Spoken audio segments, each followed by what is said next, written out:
서연아, 지훈이 생일 케이크를 직접 만들어뒀는데. 아, 그거 말고 진짜 케이크로 해야죠. 친구들도 왔는데 제대로 된 걸로. 하지만 내가 정성껏 만들었는데. 어머니, 솔직히 말씀드릴게요. 요즘 어머니가 하시는 일들이 오히려 저희한테는 부담이에요. 부담이라니? 내가 뭘 잘못했다고? 매번 미리 얘기도 안 하시고 혼자 결정하시잖아요. 케이크도 그렇고, 지훈이 일도 그렇고, 나는 가족을 위해서 하는 일인데. 저희도 저희 나름대로 계획이 있다고요. 어머니가 안 계시면 솔직히 저희가 더 편할 것 같아요. 평생을 가족을 위해 헌신해온 74세 박영희 할머니. 하지만 어느 날 밤 며느리의 입에서 나온 한마디가 그녀의 인생을 완전히 바꿔놓게 됩니다. 어머니가 안 계시면 더 편할 것 같아. 이 말을 들은 영희 할머니는 과연 어떤 선택을 했을까요? 74세의 새로운 인생을 시작한다는 것은 가능할까요? 안녕하세요. 이야기 시작 전 구독과 좋아요 버튼 눌러주시면 이야기 만드는데 큰 도움이 됩니다. 알림 설정도 해두시면 빠르게 새로운 이야기를 보실 수 있습니다. 이야기 시작합니다. 새벽 5시 박영희의 눈이 떠졌다. 창밖은 아직 어둠에 잠겨 있었지만 그녀의 몸은 이미 하루를 시작할 준비를 마친 듯 했다. 74년을 살아온 몸이 기억하는 리듬이었다. 병원 야간 근무를 서던 시절부터 몸에 밴 습관은 은퇴한 지 10년이 지난 지금도 그녀를 새벽마다 깨웠다. 슬리퍼를 신고 거실로 나가는 발걸음은 조심스러웠다. 아들 내외와 손자가 아직 잠들어 있을 시간이었다. 부엌에서 물을 끓이며 영희는 창밖을 바라보았다. 아파트 단지 사이로 희미하게 떠오르는 새벽빛이 또 하루의 시작을 알렸다. 얼마나 많은 새벽을 이렇게 맞았을까? 젊은 시절 병원에서 남편을 잃고 홀로 아들을 키우던 시절에도, 그리고 지금 이 집에서도 평생을 남을 위해 살았구나. 작은 중얼거림이 부엌의 정적을 깼다. 물이 끓어오르는 소리와 함께 그녀의 기억도 천천히 끌어올랐다. 23세 간호사가 되어 병원에서 만난 민철. 그와의 결혼, 그리고 민수의 탄생. 행복했던 시절은 너무도 짧았다. 민수가 겨우 6살이 되던 해, 민철은 교통사고로 세상을 떠났다. 그날 이후 영희의 삶은 오직 아들을 위한 것이었다. 엄마 왜 이렇게 일찍 일어나세요? 뒤에서 들린 목소리에 영희가 돌아보았다. 며느리 서연이 머리를 감싸며 부엌으로 들어왔다. 30대 중반의 서연은 온라인 잡지 편집 일로 늘 바빴고 밤늦게까지 컴퓨터 앞에 앉아 있는 일이 많았다. 잠이 안 와서 그래. 너는 왜 벌써 깼니? 지훈이가 자꾸 뒤척여서요. 아마 숙제 때문에 스트레스 받나 봐요. 서연은 냉장고에서 생수를 꺼내 마시며 하품을 했다. 영희는 그녀의 피곤한 얼굴을 보며 마음이 무거워졌다. 서연도 민수도 각자의 일로 바쁜 것을 알고 있었다. 그래서 자신이 이 집의 살림을 맡고 손자를 돌보는 것이 당연하다고 생각해왔다. 내가 아침 준비할 테니까 더 자거라. 괜찮아요. 어차피 일어날 시간이에요. 서연은 그렇게 말하며 다시 방으로 들어갔다. 영희는 혼자 남은 부엌에서 가족들의 아침을 준비하기 시작했다. 민수가 좋아하는 된장국, 서연이 즐겨 먹는 샐러드, 지훈을 위한 계란말이. 각자의 취향을 기억해서 만드는 음식들이었다. 7시가 되자 집안이 분주해졌다. 민수는 중학교 교사로서 아침 일찍 학교에 나가야 했고, 서연은 오늘 마감이 있는 기사를 완성해야 했다. 지우는 중학교 2학년으로 요즘 들어 사춘기가 시작된 듯 말수가 줄어들었다. 할머니, 오늘 학교 끝나고 친구들이랑 노래방 가도 돼요? 아빠 엄마에게 물어봐라. 아빠는 벌써 나가셨고 엄마는 바빠요. 영희는 잠시 망설였다. 손자의 일상적인 외출 허가를 자신이 내려도 되는 걸까? 하지만 지훈의 기다리는 눈빛을 보니 차마 모른다고 할 수는 없었다. 늦지 말고 들어와라. 그리고 용돈은? 고마워요, 할머니. 지훈은 볼에 뽀뽀를 하고 학교로 뛰어나갔다. 영희는 그 모습을 보며 미소를 지었지만 동시에 묘한 불안감이 스쳤다. 자신이 이 집에서 어떤 위치에 있는 건지 때로는 명확하지 않다는 생각이 들었다. 서연이 커피를 마시며 노트북을 켰다. 재택 근무를 하는 날이었다. 영희는 설거지를 하며 며느리의 뒷모습을 바라보았다. 서연은 똑똑하고 능력 있는 여성이었다. 결혼 전에도 잡지사에서 인정받는 편집자였고 결혼 후에도 자신의 커리어를 포기하지 않았다. 영희는 그런 며느리를 존경했다. 자신의 젊은 시절과는 달랐다. 영희는 결혼과 함께 간호사 일을 그만두지 않았지만 남편을 잃은 후에는 아들 하나만을 바라보며 살았다. 자신의 꿈이나 욕망은 뒷전이었다. 민수가 대학에 들어갈 때까지, 그가 직장을 구해 결혼할 때까지 모든 것이 아들 중심이었다. 어머니, 오늘 마트에서 생필품 좀 사와 주시면 안 될까요? 제가 원고 마감이 급해서. 그래, 그럼. 영희는 서연이 건네주는 메모를 받아들었다. 화장지, 세제, 우유, 지훈이가 좋아하는 과자까지 적혀 있었다. 이런 일은 일상이었다. 영희가 장을 보고 청소를 하고 빨래를 하는 것은 이 집의 당연한 시스템이었다.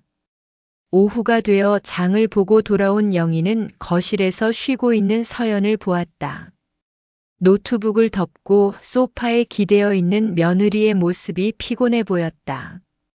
많이 힘드니? 네, 요즘 일이 너무 많아요. 온라인 잡지 시장이 경쟁이 치열해서 새로운 콘텐츠를 계속 만들어내야 해요. 서연은 한숨을 쉬며 머리를 감쌌다. 영희는 옆에 앉으며 그녀의 어깨를 토닥였다. 젊을 때는 다 그런 거야. 나도 병원에서 일할 때 밤 근무에 낮 근무까지 번갈아가며 했으니까. 어머니 젊을 때는 지금보다 더 힘드셨을 것 같아요.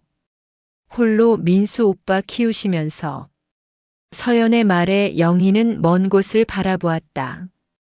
그 시절의 기억들이 파노라마처럼 스쳐 지나갔다. 민철이 떠난 후 6살 민수를 데리고 병원 기숙사 한 방에서 살았던 시절. 야간 근무를 마치고 돌아와 아들의 아침을 챙기던 날들. 아이가 아프면 병원에 못 나가 월급이 깎이던 것도, 민수의 학용품을 사주기 위해 자신의 끼니를 거르던 것도 이제는 추억이 되었다. 힘들긴 했지만 후회는 없어. 민수가 잘 자라줬으니까. 민수 오빠 정말 훌륭하게 자라셨어요. 제 남편이 된 게 자랑스러워요. 서연의 말에 영희는 따뜻한 미소를 지었다. 그녀가 아들을 인정해주는 것이 고마웠다. 민수는 정말 좋은 남자로 자라났다. 성실하고 책임감 있는 교사가 되었고, 서연 같은 좋은 아내를 만나 지훈이라는 소중한 아들까지 두었다. 저녁 시간 민수가 퇴근해서 돌아왔다. 영희는 아들이 좋아하는 갈치조림을 준비해 두었다. 엄마, 오늘도 맛있는 저녁 준비해 주셔서 고마워요. 당연한 거지 뭘. 민수는 넥타이를 풀며 소파에 앉았다. 40을 넘긴 아들의 얼굴에는 피로가 역력했다. 중학교 담임을 맡고 있는 그는 요즘 진로 상담과 학부모 면담으로 더욱 바빠졌다. 학교에서 힘든 일 있었니? 아니에요. 그냥 요즘 아이들이 예전과 달라서 적응하는 게 쉽지 않아요. 지훈이 또래들이잖아요. 스마트폰에만 빠져 있고. 민수는 말을 흐렸다. 영희는 아들의 고민을 알 것 같았다. 교사로서의 사명감과 현실 사이에서 고민하는 모습이 안쓰러웠다. 지훈이가 노래방에서 돌아왔을 때는 이미 저녁 준비가 다 끝나 있었다. 가족들이 둘러앉은 식탁에서 영희는 행복을 느꼈다. 이런 평범한 일상이 그녀에게는 가장 큰 보람이었다. 할머니, 오늘 갈치조림 정말 맛있어요. 많이 먹어라. 하지만 그 행복은 완전하지 않았다. 영희는 때때로 자신이 이 집의 식구인지 아니면 그냥 편리한 가사 도우미인지 헷갈릴 때가 있었다. 모든 살림을 책임지고 있지만 정작 집안의 중요한 결정에서는 소외되는 경우가 많았다. 지훈의 학습지를 선택하거나 여행 계획을 세우거나 큰 가전제품을 살 때도 그녀의 의견은 참고사항일 뿐이었다. 밤이 깊어가고 가족들이 각자의 방으로 들어간 후 영희는 홀로 거실에 앉아 있었다. 텔레비전에서는 저녁 뉴스가 나왔지만 그녀의 마음은 다른 곳에 있었다. 창밖으로 보이는 아파트 단지의 불빛들이 반짝였다. 저 불빛 하나하나마다 각자의 삶이 있을 텐데 그 살들은 어떨까? 자신과 같은 나이의 사람들은 무엇을 하며 살고 있을까? 영희는 문득 궁금해졌다. 은퇴 후 여행을 다니는 사람들, 새로운 취미를 시작하는 사람들, 봉사활동에 참여하는 사람들의 이야기를 텔레비전에서 본 적이 있었다. 하지만 그런 것들은 자신과는 다른 세상의 일 같았다. 영희의 하루는 언제나 가족을 위한 것이었다. 새벽에 일어나 아침을 준비하고 청소와 빨래를 하고 장을 보고 저녁을 차리는 것. 그 사이사이 지훈의 숙제를 도와주거나 서연의 부탁을 들어주거나 민수가 피곤해하면 그의 이야기를 들어주는 것. 이게 내 인생인가? 작은 한숨과 함께 나온 말이었다. 후회하는 것은 아니었다. 가족을 위해 헌신하는 것은 당연하다고 생각했고 실제로 그런 삶에서 보람도 느꼈다. 하지만 가끔은 자신만의 시간, 자신만을 위한 공간이 그리웠다. 영희는 일어나서 자신의 방으로 들어갔다. 작은 방이었지만 나름대로 아늑하게 꾸며놓았다. 침대 맞은편에는 남편 민철의 사진이 놓여 있었다. 30대 초반의 그가 환하게 웃고 있는 사진이었다. 여보, 나 잘 살고 있는 거 맞지? 사진 속 남편에게 묻는 말이었다. 대답은 없었지만 영희는 그의 미소가 조금 더 따뜻해진 것 같다고 느꼈다. 아니면 그녀의 착각일 수도 있었다. 옷을 갈아입으며 영희는 내일의 일정을 생각했다. 아침에 일찍 일어나서 가족들의 아침을 준비하고 지훈을 깨워서 학교 보내고 민수와 서연의 출근을 도우며 하루를 시작할 것이다. 그리고 낮에는 집안 청소와 빨래, 저녁 준비까지. 매일 반복되는 일상이었다. 거울 앞에 선 영희는 자신의 모습을 바라보았다. 74세의 얼굴에는 세월의 흔적이 고스란히 새겨져 있었다. 하지만 아직 건강했고 무엇보다 가족들에게 필요한 존재라는 것이 그녀에게는 큰 의미였다. 침대에 누워 잠들기 전 영희는 마지막으로 창밖을 바라보았다. 아파트 단지의 불빛들이 하나둘 꺼져가고 있었다. 내일도 오늘과 같은 하루가 될 것이었다. 그리고 그 다음 날도 그 다음 날도. 하지만 영희는 아직 모르고 있었다. 평온해 보이는 일상 속에서 작은 균열들이 시작되고 있다는 것을, 그리고 그 균열들이 결국 그녀의 인생을 완전히 바꿔놓게 될 것이라는 사실을. 그날은 유독 봄비가 부슬부슬 내리던 화요일이었다. 영희는 창문을 열어 환기를 시키려다가 빗방울이 바람에 날려 들어오는 것을 보고 서둘러 창을 닫았다. 봄이 왔다고 생각했는데 아직은 쌀쌀한 날씨가 계속되었다. 마치 계절도 확신을 갖지 못하는 듯 했다. 점심시간이 지나고 영희는 거실에서 지훈의 체육복을 손빨래하고 있었다. 아이가 어제 축구를 하다가 진흙을 잔뜩 묻혀와서 세탁기로는 안 될 것 같았다. 찬물에 손을 담그고 비누칠을 하며 문지르는 동안 그녀는 자신도 모르게 콧노래를 흥얼거렸다.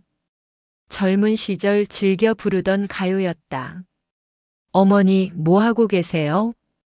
서연이 방에서 나오며 물었다. 오늘은 오후에 화상회의가 있다며 일찍부터 화장을 하고 정장을 차려입었다. 영희는 손을 닦으며 돌아보았다. 지훈이 체육복 빨고 있어. 진흙이 너무 많이 묻어서. 아, 그거요. 그냥 세탁소에 맡기시지 그러세요. 요즘 세탁소가 얼마나 잘해주는데. 서연의 말에 영희는 잠시 멈칫했다. 세탁소에 맡기는 것과 손으로 빠는 것, 그 차이를 며느리는 이해하지 못하는 것 같았다. 손자의 옷을 직접 빨면서 느끼는 할머니의 마음을 어떻게 설명할 수 있을까? 괜찮아. 금방 끝나. 어머니는 정말 부지런하세요. 저 같으면 귀찮아서 못하겠어요. 서연은 그렇게 말하며 다시 방으로 들어갔다. 영희는 그 말을 곱씹어 보았다. 부지런하다는 말이 칭찬인지 아니면 다른 의미인지 애매했다. 요즘 들어 서연의 말 한마디 한마디가 예전보다 신경 쓰였다. 예민해진 건지 아니면 정말로 뭔가 달라진 건지 확실하지 않았다. 저녁 준비를 하며 영희는 오늘 메뉴를 고민했다. 민수가 요즘 위가 좋지 않다고 해서 자극적이지 않은 음식을 생각하고 있었다. 닭죽을 끓여줄까 하다가 지훈이 죽을 싫어한다는 것이 떠올랐다. 결국 북어국과 두부조림, 나물 몇 가지로 정했다. 부엌에서 요리를 하는 동안 거실에서는 서연의 화상회의 소리가 들렸다. 또렷또렷한 목소리로 업무를 논의하는 며느리의 모습이 문득 대견해 보였다. 영애 자신은 그런 일을 해본 적이 없었다. 간호사 시절에도 환자를 돌보는 것이 주된 업무였지 회의를 하거나 기획을 세우는 일은 남의 일이었다. 6시가 넘어 민수가 퇴근했을 때 영희는 이미 식탁을 차려놓은 상태였다. 아들은 평소보다 더 피곤해 보였다. 엄마, 오늘 하루 어떻게 지내셨어요? 그저 그래. 너는 학교에서 힘든 일 없었고? 아니에요. 그런데 요즘 제가 자꾸 건망증이 생기는 것 같아요. 오늘도 준비물을 깜빡하고 안 가져와서 학생들한테 미안했어요. 민수는 이마를 문지르며 앉았다. 영희는 아들이 너무 무리하는 것 같아 걱정되었다. 나이 들면 다 그런 거야. 나도 요즘 자꾸 깜빡깜빡해서. 그러게요. 어머니도 요즘 많이 그러시는 것 같아요. 갑자기 끼어든 서연의 말에 영희가 고개를 돌렸다. 며느리는 화상회의를 마치고 거실에서 노트북을 정리하고 있었다. 내가 뭘 어떻게 한다고? 아무것도 아니에요. 그냥 요번 주에 소금 대신에 설탕 넣으시더라고요. 서연이 웃으며 말했다. 하지만 그 웃음이 영희에게는 자연스럽지 않게 느껴졌다. 한 번 실수했다고. 그리고 어제는 지훈이 체육복 가방에 안 넣어주셨잖아요. 지훈이가 학교에서 곤란했다고 하더라고요. 영희의 가슴이 철렁 내려앉았다. 그런 일이 있었던가? 기억이 확실하지 않았다. 체육복은 분명히 세탁해서 말려놨는데 가방에 넣어주는 것을 깜빡했을 수도 있겠다. 미안하다. 앞으로 조심할게. 아니에요, 어머니. 실수는 누구나 하는 거죠. 다만 요즘 어머니가 예전보다 자주 깜빡하시는 것 같아서 혹시 건강에 문제가 있는 건 아닌지 걱정돼요. 서연의 말은 부드러웠지만 영희는 그 속에 담긴 다른 의미를 느꼈다. 건강에 문제라는 표현이 무엇을 의미하는지 그녀는 알고 있었다. 나이 든 사람들이 가장 두려워하는 그 말. 민수가 젓가락을 놓으며 입을 열었다. 엄마, 정기검진 받은 지 오래됐죠? 이번에 종합건강검진 받아보시는 게 어때요? 나는 건강해. 별일 없어. 영희의 목소리는 평소보다 조금 단호했다. 하지만 속으로는 불안감이 몰려왔다. 정말로 자신이 잡고 있는 것들이 많아진 걸까? 아니면 가족들이 너무 예민하게 반응하는 걸까? 지훈이가 학원에서 돌아왔을 때는 이미 저녁이 끝난 후였다. 아이는 배가 고프다며 부엌으로 향했다. 영희는 미리 따뜻하게 데워둔 밥과 반찬을 내주었다. 할머니 고마워요. 엄마 아빠는 뭐 해요? 아빠는 방에서 숙제 검사하고 있고 엄마는 일하고 있어. 할머니가 제일 편해요. 엄마는 요즘 자꾸 저한테 잔소리하고 아빠는 피곤하다고 말도 안 하시고. 지훈의 말에 영희는 씁쓸한 미소를 지었다. 손자에게는 자신이 제일 편한 존재라니. 한편으로는 뿌듯했지만 다른 한편으로는 복잡한 감정이 들었다. 그래도 부모님 말씀 잘 들어야 해. 너를 위해서 하시는 말씀이야. 네, 알아요. 그런데 할머니는 왜 그런 말 안 해요? 할머니는 내가 알아서 잘할 거라고 믿으니까. 지우는 그 말에 환하게 웃었다. 영희는 손자의 웃음을 보며 마음이 따뜻해졌다. 적어도 이 아이에게는 자신이 꼭 필요한 존재라는 것을 느꼈다. 밤이 깊어가고 가족들이 모두 잠든 후 영희는 혼자 거실에 앉아 있었다. 오늘 저녁 서연이 한 말들이 계속 머릿속을 맴돌았다. 요즘 자주 깜빡하신다. 건강에 문제가 있는 건 아닌지 종합건강검진. 영희는 자신의 기억을 되짚어보려 노력했다. 정말로 예전보다 있는 일이 많아졌을까? 소금과 설탕을 바꿔 넣은 일, 체육복을 가방에 넣어주지 않은 일. 그런 실수들이 단순한 부주의인지 아니면 정말로 기억력에 문제가 있는 건지 확신이 서지 않았다. 거실 테이블 위에는 며느리의 노트북이 놓여 있었다. 화면은 꺼져 있었지만 그 검은 화면이 마치 영희를 바라보고 있는 것 같았다. 그 속에는 서연의 일과 꿈이 담겨 있을 것이다. 영희는 문득 궁금해졌다. 서연은 자신을 어떻게 생각하고 있을까? 처음에는 좋은 시어머니와 며느리 관계라고 생각했다. 서연도 예의 바르고 똑똑한 여성이었고 영희도 간섭하지 않고 도움이 되려고 노력했다. 하지만 시간이 지나면서 뭔가 미묘한 변화를 느꼈다. 서연이 자신을 대하는 태도가 예전처럼 자연스럽지 않다는 느낌. 영희는 일어나서 부엌으로 갔다. 따뜻한 물 한 잔을 마시며 창밖을 바라보았다. 아파트 단지는 조용했다. 간혹 택시 한 대가 지나갈 뿐이었다.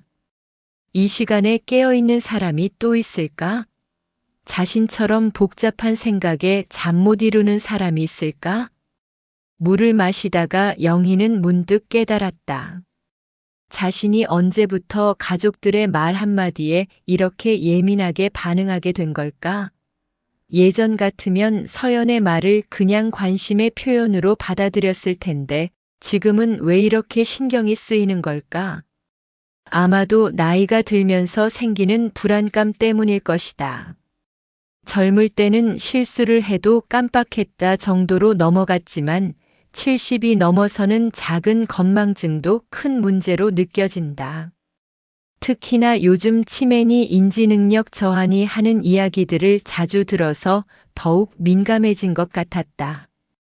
영희는 자신의 손을 바라보았다. 주름이 깊게 패인 손이지만 아직도 힘이 있었다. 설거지도 하고 빨래도 하고 요리도 할 수 있는 손이었다. 머리도 아직 맑았다. 책도 읽고 텔레비전도 보고 지훈과 대화도 할 수 있었다. 하지만 가족들의 시선은 달랐다. 특히 서연은 자신을 바라보는 눈빛이 예전과 달라진 것 같았다. 예의는 지키지만 어딘가 거리감이 느껴졌다. 마치 조심해서 다뤄야 할 존재를 대하는 것 같은 느낌이었다. 영희는 거실로 돌아가서 소파에 앉았다. 텔레비전을 켜려다가 소리가 날까봐 멈췄다. 대신 가만히 어둠 속에서 생각에 잠겼다. 자신이 이 집에서 정말로 필요한 존재인가? 아니면 그냥 습관적으로 받아들여지고 있는 것인가? 민수는 효자이니까 당연히 어머니를 모시는 것이고 서연은 남편 때문에 어쩔 수 없이 참고 있는 것은 아닐까? 그런 생각들이 꼬리에 꼬리를 물며 이어졌다. 영희는 자신이 부정적인 생각에 빠져드는 것을 느꼈지만 쉽게 벗어날 수 없었다. 오늘 저녁 식탁에서 일어난 일이 계속 마음에 걸렸다. 시계를 보니 밤 11시가 넘어 있었다. 영희는 자리에서 일어나 자신의 방으로 향했다. 내일은 또 다른 하루가 기다리고 있었다. 가족들의 아침을 준비하고 집안일을 하고 저녁을 차리는 일상이 반복될 것이었다. 침대에 누우며 영희는 남편 민철의 사진을 바라보았다. 여보, 내가 너무 예민해진 걸까? 아니면 정말로 뭔가 달라진 걸까? 사진 속 남편은 여전히 환하게 웃고 있었다. 답은 없었지만 그 미소가 위로가 되었다. 영희는 눈을 감으며 내일은 좀 더 조심해야겠다고 다짐했다. 실수하지 않도록, 가족들이 걱정하지 않도록. 하지만 그녀는 아직 몰랐다. 조심한다고 해서 해결될 문제가 아니라는 것을. 그리고 진짜 시험은 이제 시작일 뿐이라는 것을. 가족들의 시선이 점점 더 날카로워질 것이고 자신의 존재에 대한 의문도 더욱 깊어질 것이라는 사실을. 창밖에는 여전히 부슬부슬 비가 내리고 있었다. 봄비라고 하기에는 너무 차가웠고 겨울비라고 하기에는 너무 늦었다. 계절의 경계에서 머뭇거리는 비처럼 영희의 마음도 확신과 불안 사이에서 흔들리고 있었다. 지훈의 14번째 생일은 토요일이었다. 영희는 일주일 전부터 손자를 위한 특별한 선물을 준비했다.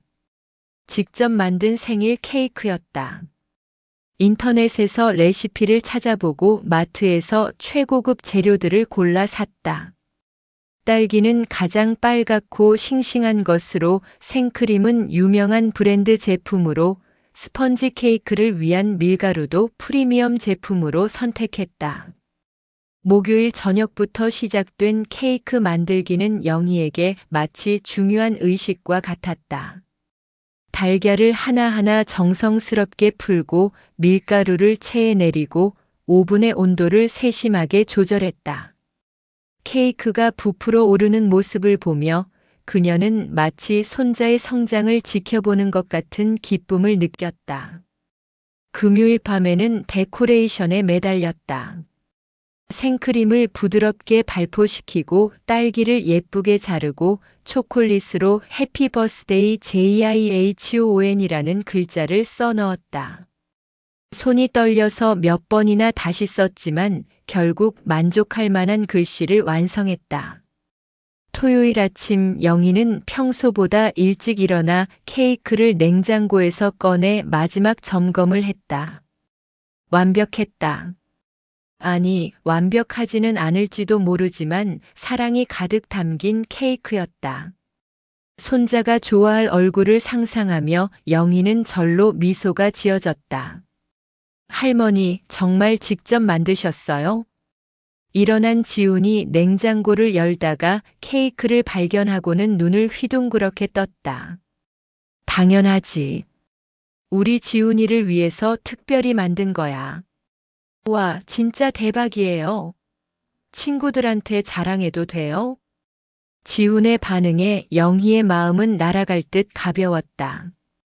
밤새 고생한 보람이 있었다. 이런 순간을 위해서 할머니가 되는 것이 아닐까. 오후 2시부터 시작된 생일 파티에는 지훈의 친구 3명이 왔다. 영희는 아이들을 위해 간식도 준비하고 음료수도 차려놓았다. 거실은 손자와 친구들의 웃음소리로 가득했다. 하지만 오후 4시쯤 상황이 급변했다. 현관문이 열리며 서연이 들어왔는데 그녀의 손에는 커다란 상자가 들려 있었다. 유명한 베이커리의 로고가 선명하게 새겨진 상자였다. 지훈아, 생일 축하해. 엄마가 특별한 케이크 사왔어. 서연의 목소리는 평소보다 한 옥타브 높았다. 마치 무대 위에서 연기를 하는 것처럼 과장된 밝음이 있었다. 엄마, 그런데 할머니가 이미 케이크를. 지훈이 냉장고를 가리키며 말하려는 순간 서연이 재빨리 말을 끊었다. 아, 그거 말고 진짜 케이크. 친구들도 있으니까 제대로 된 걸로 해야지.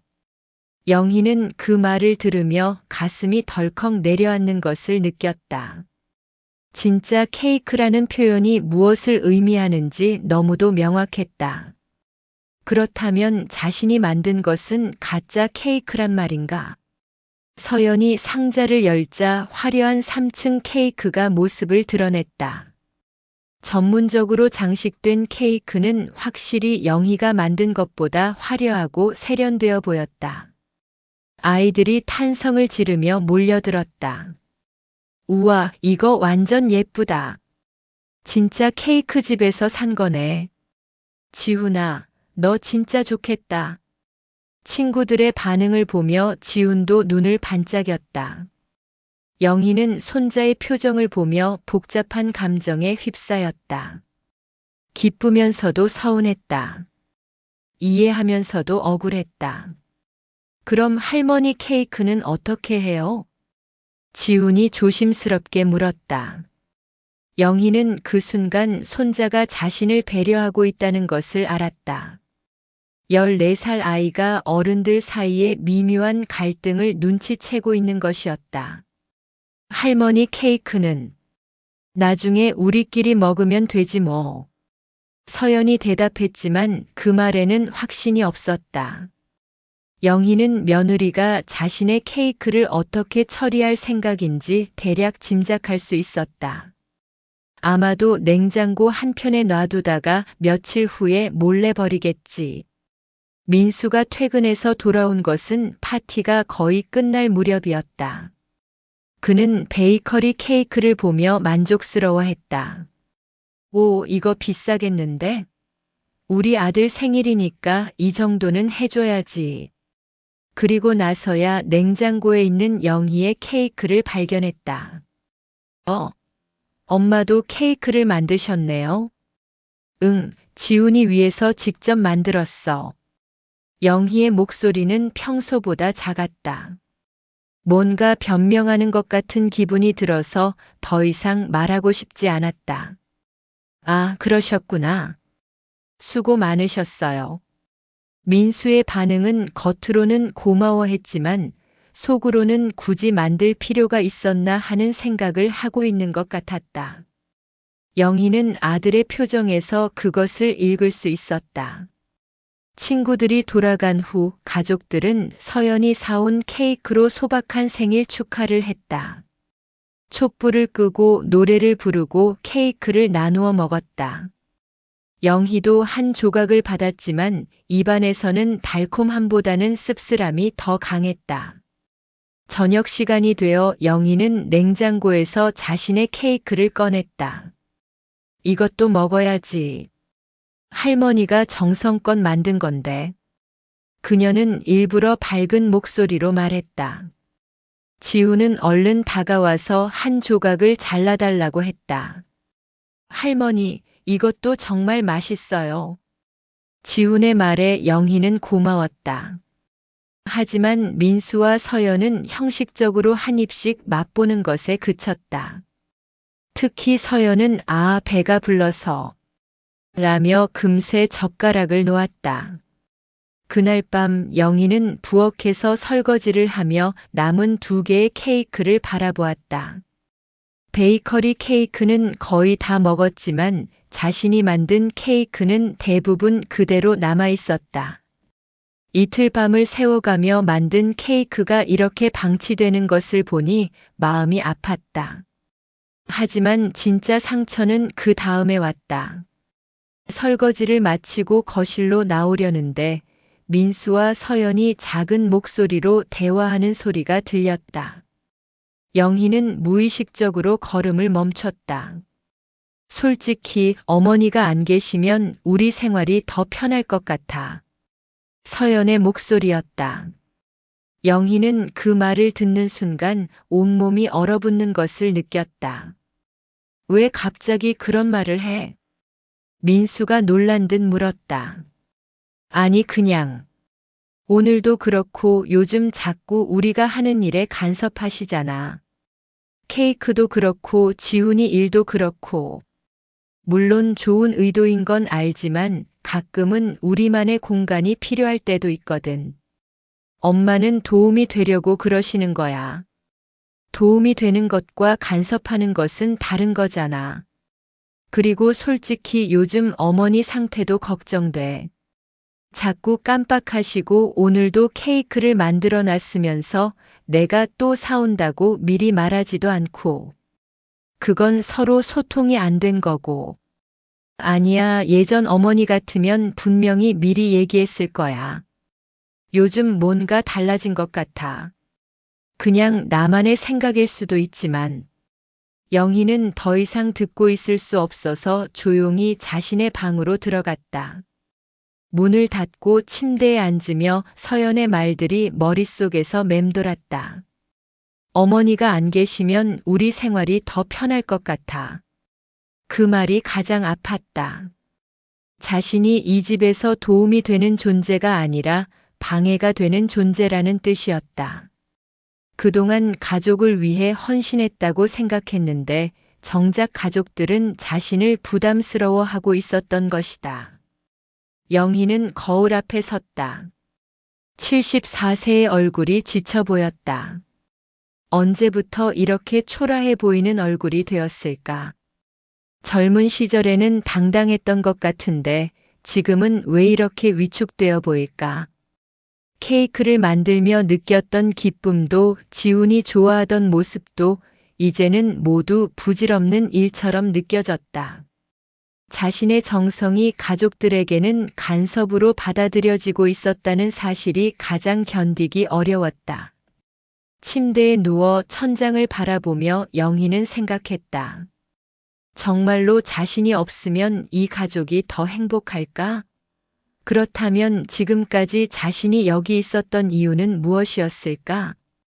남편 민철의 사진을 바라보며 영희는 속삭였다. 여보, 나는 뭘 위해 살고 있는 거야? 가족들이 나를 짐스러워한다면 내가 여기 있을 이유가 있을까? 사진 속 남편은 여전히 웃고 있었지만 오늘은 그 웃음조차 답답하게 느껴졌다. 영희는 눈을 감으며 깊은 한숨을 쉬었다. 창밖으로는 지훈의 생일을 축하하듯 별들이 반짝이고 있었다.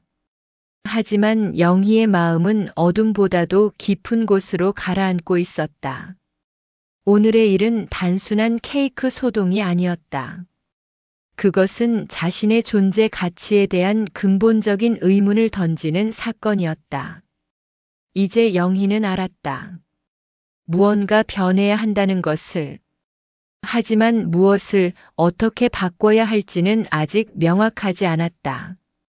다만 한 가지는 확실했다. 지금처럼 살 수는 없다는 것이었다. 그날 밤을 지새운 영희는 새벽 5시에 일어나 평소와 같이 부엌으로 향했다. 하지만 무언가 달랐다. 발걸음이 무거웠고 가슴 한편에는 돌덩이 하나가 얹혀 있는 것 같았다. 서연의 말이 온 밤을 그녀를 괴롭혔다. 어머니가 안 계시면 우리 생활이 더 편할 것 같아. 그 말은 칼날처럼 날카로워서 잠들 때마다 영희의 가슴을 찔러댔다. 물을 끓이며 영희는 창밖을 바라보았다. 어제와 똑같은 새벽이었지만 모든 것이 다르게 느껴졌다. 아파트 단지의 불빛들도 멀리 보이는 산의 능선도 심지어 자신의 손조차도 낯설었다. 74년을 살아온 이 손이, 평생을 가족을 위해 바친 이 손이 이제는 무엇을 해야 할지 모르는 것 같았다. 가족들이 일어나기 시작했지만 영희는 평소처럼 분주하게 움직이지 않았다. 아침 준비도 기계적으로 했다. 된장국을 끓이고 밥을 퍼담고 반찬을 내놓았지만 그 모든 것이 의무처럼 느껴졌다. 사랑이 아니라 습관으로 하는 일처럼. 엄마 괜찮으세요?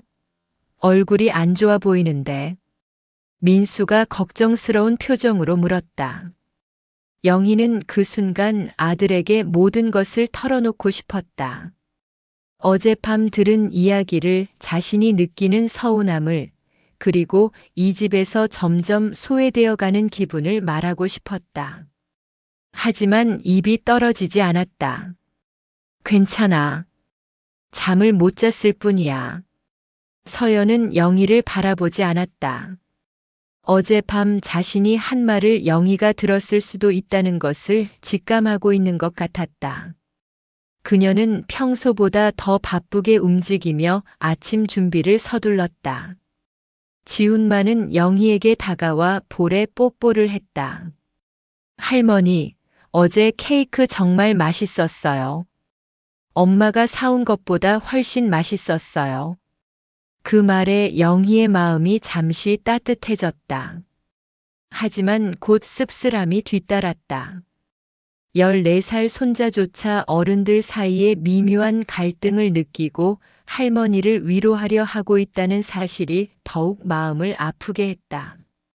가족들이 모두 나간 후 영희는 혼자 남은 집에서 무엇을 해야 할지 막막했다.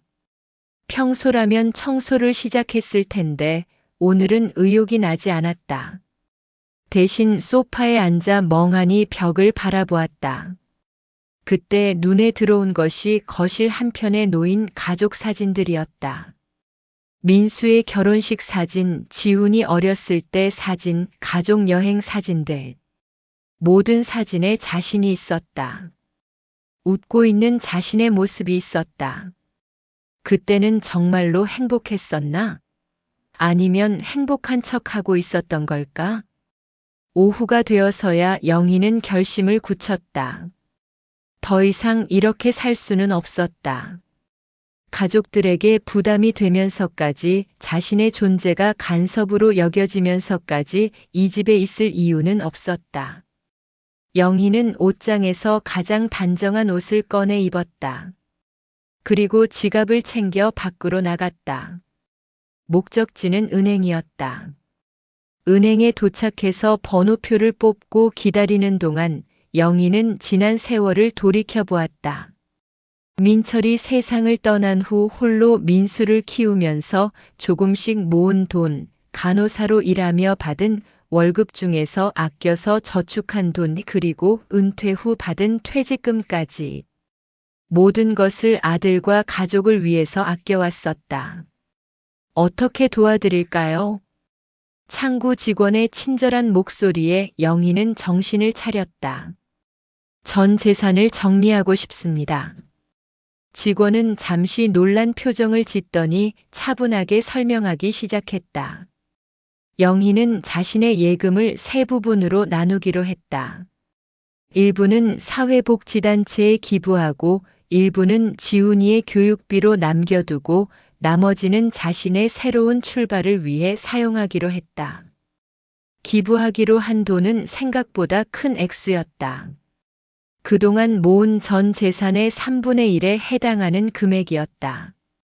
직원은 영희에게 다시 한번 확인을 구했다. 정말로 이 금액을 기부하시겠습니까? 다시 한번 생각해 보시는 게, 네, 확실합니다. 영희의 목소리는 단호했다. 평생 자신만을 위해 쓴 적 없는 돈이었다.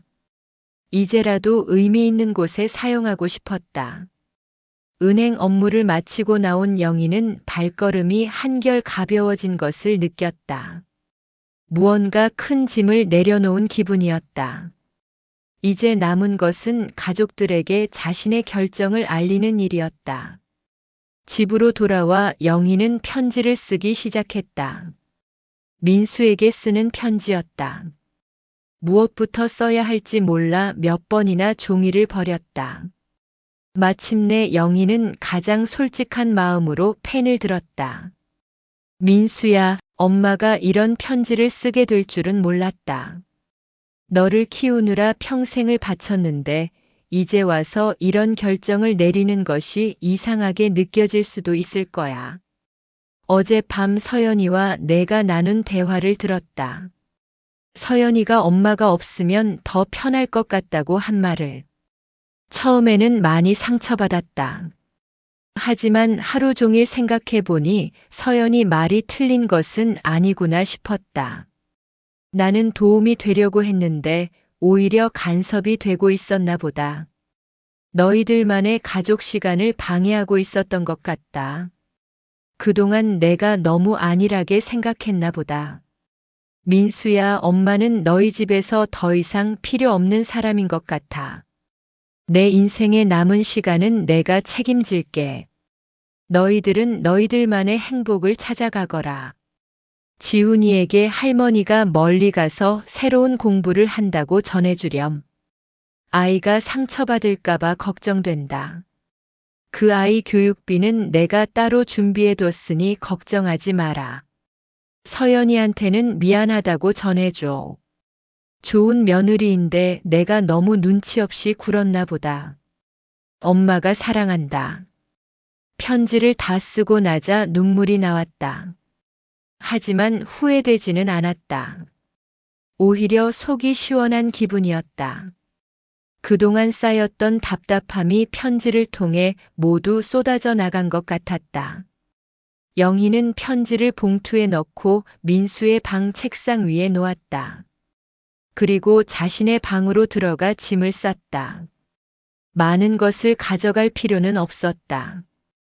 옷 몇 벌과 생필품 그리고 남편의 사진만 있으면 충분했다.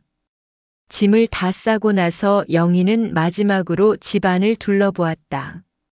10년 동안 살았던 이 집에서의 추억들이 파노라마처럼 스쳐 지나갔다. 지훈이 처음 걸음마를 뗐던 거실, 가족들과 함께 명절을 보냈던 식탁, 밤늦게 민수와 서연의 대화 소리가 들렸던 복도. 모든 것이 추억이었다. 좋은 추억도 아픈 추억도 있었지만 이제는 모두 과거가 될 것이었다. 저녁 시간이 되기 전에 영희는 집을 나섰다. 가족들과 마주치면 마음이 약해질까봐 일부러 피한 것이었다. 손에는 작은 캐리어 하나와 손가방 하나만 들고 있었다. 택시를 타고 기차역으로 향하면서 영희는 창밖을 바라보았다. 10년 동안 매일 보았던 풍경들이 지나가고 있었다. 마트도 병원도 지훈이의 학교도 모든 것이 익숙했다. 하지만 이제는 다른 사람의 동네가 될 것이었다. 기차역에서 영희는 잠시 망설였다. 어디로 가야 할까? 특별히 정해둔 곳은 없었다. 다만 바다가 보이는 곳에서 살고 싶다는 막연한 소망만 있을 뿐이었다. 매표소에서 영희는 동해안으로 가는 기차표를 샀다. 강릉행 기차였다. 바다가 있고 조용하고 새로운 시작을 하기에는 적당할 것 같았다. 기차에 올라 창가 자리에 앉으니 마음이 조금씩 진정되었다. 아직 어떻게 살아야 할지는 모르겠지만 적어도 더 이상 누군가의 눈치를 보며 살지는 않을 것이라는 생각에 안도감이 들었다. 기차가 출발하고 서울의 불빛들이 점점 멀어져 갔다. 영희는 휴대폰을 꺼냈다가 다시 가방에 넣었다. 혹시 민수가 전화를 할까 봐서였다.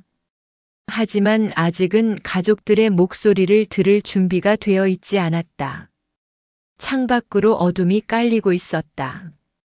영희는 그 어둠을 바라보며 생각했다. 어둠이 무섭지 않았다. 오히려 어둠 속에서 새로운 빛을 찾을 수 있을 것 같았다. 74살의 새로운 인생을 시작한다는 것이 무모할 수도 있었다. 하지만 영희는 확신했다. 남은 인생이 얼마나 될지는 모르지만 적어도 그 시간만큼은 온전히 자신을 위해서 살고 싶었다. 기차는 어둠 속을 달려가고 있었다. 그 어둠의 끝에는 새로운 새벽이 기다리고 있을 것이었다. 영희만의 새벽이. 강릉에 도착한 것은 다음 날 새벽이었다. 기차에서 내린 영희는 싱그러운 바다 냄새를 맡으며 깊게 숨을 들이마시었다. 서울의 답답한 공기와는 전혀 다른 자유로운 바람이 그녀의 폐 속 깊숙이까지 스며들었다. 74년을 살면서 이렇게 홀로 낯선 땅에 발을 디딘 것은 처음이었다. 역 앞 여관에서 하룻밤을 지낸 후 영희는 본격적인 집 찾기에 나섰다. 부동산을 몇 군데 돌아다닌 끝에 바다가 보이는 작은 원룸을 찾았다. 월세는 서울보다 훨씬 저렴했고 무엇보다 창문을 열면 푸른 동해가 한눈에 들어왔다. 여기서 혼자 사시려고요? 가족들은 어디 계세요? 부동산 중개사가 걱정스러운 표정으로 물었다. 70 넘은 할머니가 혼자 이사한다는 것이 이상해 보였을 것이다. 가족들은 서울에 있어요. 저는 여기서 새로운 시작을 하려고 합니다. 영희의 대답은 간단했지만 확고했다. 중개사는 더 이상 묻지 않았다. 계약을 마치고 열쇠를 받아든 순간 영희는 가슴이 벅차올랐다. 23살의 간호사로 첫 월급을 받던 날, 민수를 처음 품에 안던 날과는 다른 하지만 그에 못지않은 감격이었다. 이 작은 공간이 온전히 자신만의 것이라는 사실이 믿기지 않았다. 원룸은 정말 작았다. 서울 아파트의 안방만 한 크기였지만 영희에게는 우주처럼 넓게 느껴졌다. 창가에 놓인 작은 테이블에 앉아 바다를 바라보며 처음으로 마신 커피는 그 어떤 커피보다 달콤했다. 첫 주는 적응하는 시간이었다. 근처 마트에서 생필품을 사고 동네를 둘러보고 새로운 일상의 리듬을 만들어가는 시간이었다. 가장 어려웠던 것은 정적이었다. 그동안 집안에는 늘 누군가의 목소리가 있었다. 민수의 하루 일과 서연의 전화 통화, 지훈의 게임 소리. 하지만 이곳에는 오직 파도 소리만 있을 뿐이었다. 처음에는 그 정적이 무서웠다. 밤이면 더욱 깊어지는 고요함 속에서 영희는 자신의 결정이 옳았는지 의문을 품기도 했다. 하지만 며칠이 지나자 그 정적이 평화로 바뀌었다. 누구를 위해 무엇을 해야 한다는 강박에서 벗어나 오롯이 자신과 마주할 수 있는 시간이 주어진 것이었다. 일주일이 지난 후 영희는 우연히 노인문화센터의 현수막을 보게 되었다. 서예 동아리 회원 모집이라는 글자가 눈에 들어왔다. 젊은 시절 서예를 배워본 적이 있었지만 결혼하고 아이를 키우면서 붓을 잡을 시간은 없었다. 그런데 이제는 시간이 있었다. 자신만의 시간이. 다음 날 영희는 용기를 내어 문화센터를 찾았다. 서예실에는 자신과 비슷한 나이대의 사람들이 조용히 붓을 들고 있었다. 선생님은 60대 중반의 온화한 분이었다. 처음이시죠? 괜찮습니다. 천천히 시작해 보세요. 선생님이 건네준 붓은 오랜만에 잡는 것이었지만 손에 익숙하게 감겨들었다. 먹물을 묻혀 종이에 첫 획을 그었을 때 영희는 마음이 차분해지는 것을 느꼈다. 마치 오랫동안 잃어버렸던 자신의 일부를 되찾은 기분이었다. 바다. 영희가 쓴 첫 글자였다. 서툴렀지만 그 글자에는 새로운 출발에 대한 간절함이 담겨 있었다. 좋습니다. 마음이 담긴 글씨네요. 선생님의 칭찬에 영희는 얼굴이 붉어졌다. 언제적 마지막으로 누군가에게 칭찬을 들었을까? 가족들에게는 늘 잘해주는 것이 당연했고 고마움을 표현받을 일은 드물었다. 하지만 여기서는 달랐다. 그녀의 노력을 알아봐주는 사람들이 있었다. 서예 동아리에 나가기 시작하면서 영희의 일상은 완전히 바뀌었다. 오전에는 집 근처 해변을 산책하고 오후에는 서예를 연습하고 저녁에는 바다를 바라보며 하루를 정리하는 시간을 가졌다. 단순하지만 충만한 일상이었다. 한 달이 지나자 동아리 사람들과도 친해졌다. 모두 각자의 사연을 가진 사람들이었다. 남편을 잃고 혼자 사는 할머니, 자식들이 모두 독립해서 여유를 찾은 할아버지, 퇴직 후 새로운 취미를 찾은 전직 공무원. 영희는 자신과 비슷한 처지의 사람들이 이렇게 많다는 것을 처음 알았다. 영희 씨는 가족이 어디 계세요? 동아리 회원 중 한 명인 김순덕이 물었다. 70 넘은 할머니가 혼자 산다는 것이 신기했나 보다. 서울에 있어요. 아들 가족이. 그런데 왜 혼자 여기 계세요? 외로우시지 않아요? 영희는 잠시 망설였다. 어떻게 대답해야 할까? 하지만 곧 솔직하게 말하기로 했다. 처음에는 외로웠어요. 하지만 지금은 괜찮아요. 오히려 자유로워요.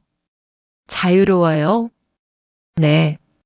누구를 위해서가 아니라 저를 위해서 사는 게 이렇게 좋은 줄 몰랐어요. 영희의 말에 주변 사람들이 고개를 끄덕였다. 다들 비슷한 경험이 있는 듯 했다. 평생을 가족을 위해 살다가 뒤늦게 자신을 발견하는 경험.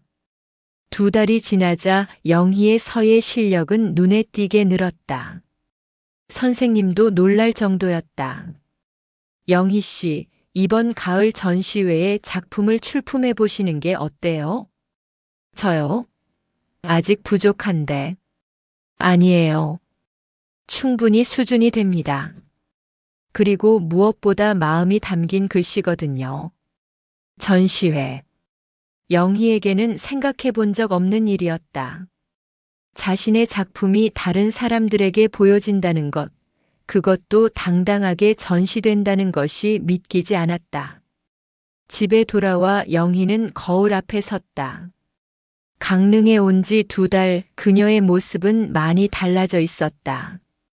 표정이 밝아졌고 자세도 당당해졌다. 무엇보다 눈빛이 살아있었다. 오랫동안 잃어버렸던 자신만의 빛을 되찾은 것 같았다. 그날 밤 영희는 오랜만에 휴대폰을 켰다. 그동안 꺼두었던 전화기에는 수많은 미수신 메시지와 부재중 전화가 있었다. 대부분 민수에게서 온 것들이었다. 엄마 어디 계세요? 연락 주세요. 엄마 걱정돼요. 제발 연락 한 번만 해주세요. 엄마, 지훈이가 할머니 보고 싶다고 매일 울어요.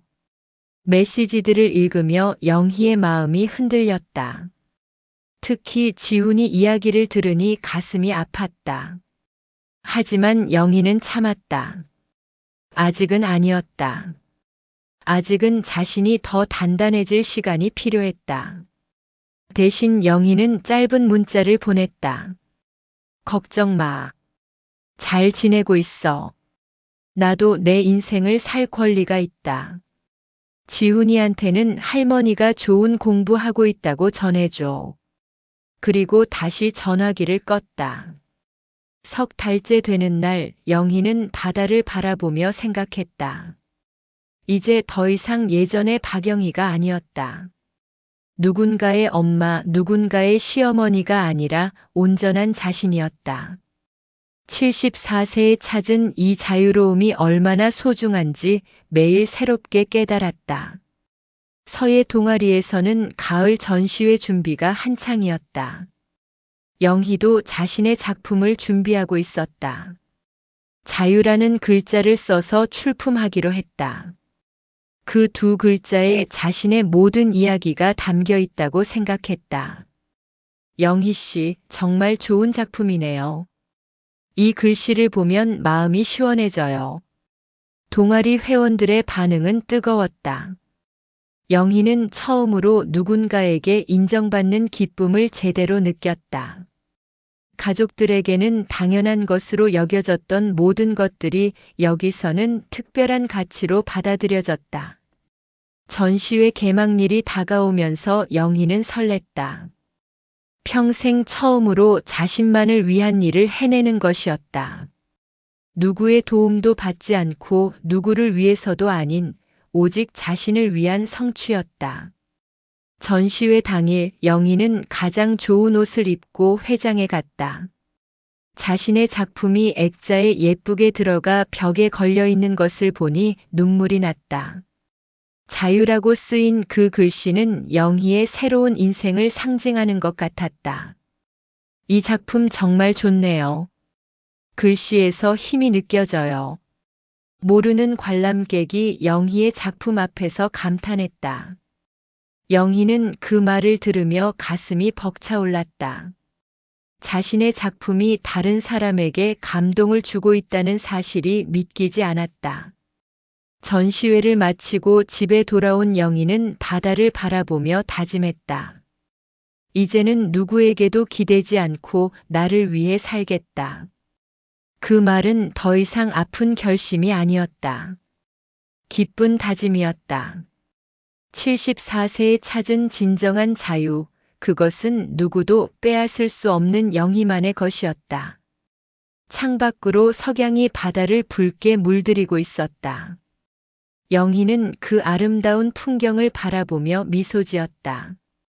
내일은 또 어떤 새로운 하루가 기다리고 있을까? 그 모든 것이 기대되었다. 멀리 서울에서는 지훈이가 할머니를 그리워하고 있겠지만 영희는 더 이상 죄책감을 느끼지 않았다. 오히려 당당했다. 자신도 행복할 권리가 있다는 것을, 그리고 그 행복을 찾아 나선 자신이 자랑스럽다는 것을 알았기 때문이었다. 파도 소리가 영희의 새로운 하루를 축복하는 것 같았다. 에필로그 1년 후 할머니. 강릉역 플랫폼에서 지훈의 목소리가 울려 퍼졌다. 영희는 손자를 향해 걸음을 재촉했다. 15이 된 지훈은 키가 훌쩍 자라 어느새 영희의 어깨를 넘어서고 있었다. 우리 지훈이 많이 컸네. 영희의 품에 안긴 지훈의 냄새는 여전히 어린 아이 같았다. 멀리서 민수와 서연이 조심스럽게 다가오고 있었다. 1년 만에 마주하는 가족의 얼굴들이었다. 엄마. 민수의 목소리는 떨리고 있었다. 영희는 아들을 바라보며 미소 지었다. 예전 같으면 먼저 다가가 아들을 안았을 텐데 이제는 기다릴 줄 알았다. 많이 걱정했지? 네. 정말 많이요. 서연이 고개를 숙이며 말했다. 그녀의 얼굴에는 미안함과 후회가 역력했다. 영희는 며느리의 어깨를 가볍게 두드렸다. 다 지난 일이야. 이제 우리 모두 달라졌잖아. 택시를 타고 영희의 작은 집으로 향하는 길, 지우는 창밖으로 보이는 바다에 감탄했다. 할머니, 여기 정말 예쁘다. 바다가 이렇게 가까이 있어요? 응, 매일 아침 저 바다를 보면서 하루를 시작한단다. 영희의 집에 도착한 가족들은 작지만 정돈된 공간에 놀랐다. 벽에는 영희가 쓴 서예 작품들이 걸려 있었고 창가에는 작은 화분들이 놓여 있었다. 어머니, 정말 혼자서 이 모든 걸 하셨어요? 민수가 믿기지 않는다는 표정으로 물었다. 왜 못할 것 같았어? 나도 할 수 있는 게 많아. 영희의 목소리에는 자신감이 넘쳤다. 예전에 조심스럽고 눈치 보는 모습은 온데간데 없었다. 저녁을 함께 먹으며 지난 1년의 이야기를 나눴다. 민수는 어머니 없이 지낸 시간이 얼마나 어려웠는지 솔직하게 말했다. 처음에는 화가 났어요. 왜 아무 말도 없이 떠나셨는지. 하지만 시간이 지나면서 깨달았어요. 엄마가 우리 집에서 얼마나 많은 일을 해주셨는지, 그리고 우리가 얼마나 당연하게 생각했는지요. 서연도 고개를 끄덕였다. 정말 죄송해요, 어머니. 제가 너무 이기적이었어요. 어머니의 마음을 헤아리지 못했어요. 미안해할 일 아니야. 너도 민수도 각자 바쁘게 살았을 뿐이잖아. 다만 이제는 우리 모두 서로를 좀 더 이해하게 된 것 같아 다행이야. 지훈이 할머니의 서예 작품을 보며 감탄했다. 할머니, 이거 정말 할머니가 쓰신 거예요? 완전 예술가 같아요. 할머니도 예술가가 될 수 있단다. 나이는 숫자일 뿐이야. 영희는 손자에게 붓을 쥐어주며 함께 글자를 써보자고 했다. 지우는 서툴게나마 가족이라는 글자를 썼다. 이틀간의 짧은 만남이었지만 가족들 사이에는 새로운 이해가 싹트고 있었다. 작별 시간이 되자 지훈이 울먹거렸다. 할머니, 언제 서울에 다시 오실 거예요? 아직 모르겠다. 하지만 지훈이가 보고 싶으면 여기로 놀러 와도 되고 할머니도 가끔 서울에 갈게. 정말요? 그럼. 이제는 우리가 서로 찾아가는 거야. 억지로 함께 살 필요는 없지만 그리워할 때는 만나면 되는 거고. 민수가 어머니를 꼭 안았다. 엄마 건강하게 지내세요. 그리고 행복하세요. 너희도 행복해라. 이제는 서로 부담 갖지 말고. 기차역에서 헤어지며 영희는 마음이 뿌듯했다. 가족들과의 관계가 끝난 것이 아니라 새롭게 시작된 것이라는 확신이 들었다. 집으로 돌아온 영희는 바다를 바라보며 남편의 사진에 말을 걸었다. 여보, 나 이제 정말 괜찮아. 가족도 내 마음을 이해해주고 나도 내가 원하는 대로 살고 있어. 이제야 진짜 행복이 뭔지 알겠어. 사진 속 남편은 여전히 따뜻하게 웃고 있었다. 그 미소가 영희의 선택을 축복해주는 것 같았다. 다음 날부터 영희의 일상은 다시 시작되었다. 오전 산책, 서예 연습, 동아리 모임. 단순하지만 충만한 하루하루였다. 그리고 그 모든 순간이 오롯이 자신을 위한 시간이라는 것이 여전히 신기하고 감사했다. 창밖으로 석양이 바다를 물들이고 있었다. 영희는 그 아름다운 풍경을 바라보며 생각했다. 인생의 마지막 장을 이렇게 아름답게 쓸 수 있다니. 75세의 새로운 시작이 이렇게 빛날 수 있다니. 파도 소리가 영희의 행복한 하루를 마무리해주고 있었다. 박영희 할머니의 이야기 어떠셨나요? 74세의 나이에 새로운 인생을 시작한다는 것. 평생을 가족을 위해 헌신했던 분이 마침내 자신만을 위한 시간을 찾아간다는 것. 그 용기가 얼마나 대단한지. 저는 이 이야기를 쓰면서 정말 많은 것을 느꼈습니다. 우리 모두에게는 영희 할머니와 같은 순간이 있을 거예요. 내가 정말 원하는 삶은 무엇인지, 나는 지금 누구를 위해 살고 있는지, 그리고 나 자신을 위한 시간은 언제 가져본 적이 있는지. 가족을 사랑하는 것과 자신을 사랑하는 것은 대립되는 것이 아닙니다. 오히려 자신을 소중히 여길 줄 아는 사람이 다른 사람도 진정으로 사랑할 수 있는 거죠. 영희 할머니처럼 당당하게 자신의 행복을 선택할 수 있는 용기. 나이에 관계없이 새로운 꿈을 펼칠 수 있다는 믿음. 그리고 진정한 사랑이 무엇인지에 대한 깨달음. 이 모든 것들이 우리에게 전하는 메시지라고 생각합니다. 여러분도 혹시 지금 누군가의 눈치를 보며 살고 계시진 않나요? 아니면 이제 나이가 들어서라며 새로운 시도를 포기하고 계시진 않나요? 영희 할머니의 이야기가 여러분께도 작은 용기가 되길 바랍니다. 인생은 언제든 새롭게 시작할 수 있고 행복은 나이와 상관없이 우리가 만들어갈 수 있다는 것을요. 오늘 이야기가 마음에 드셨다면 좋아요와 구독 버튼 눌러주시고 댓글로 여러분의 생각도 들려주세요. 오늘도 시청해주셔서 감사합니다.